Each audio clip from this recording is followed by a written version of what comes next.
So now I'm ready to put on these guides, this door, and this one here, this way. The doors, this needs to be pushed in this more that way, because here, if the door is here, it can get hung up and you have to fuss the door.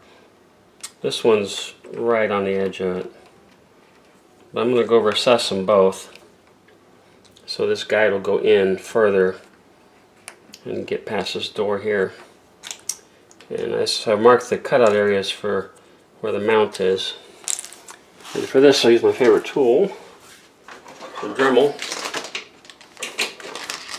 What we'll do is we'll just kind of grind it out a little bit and see if we can get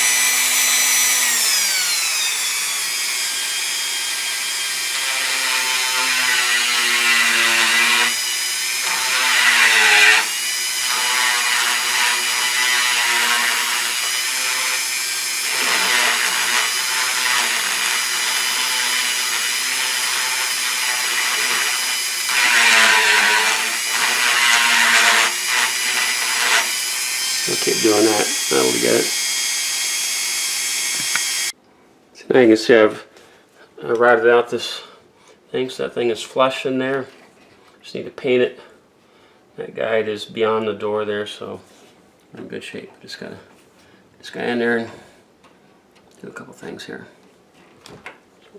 Do the other one. We'll be good.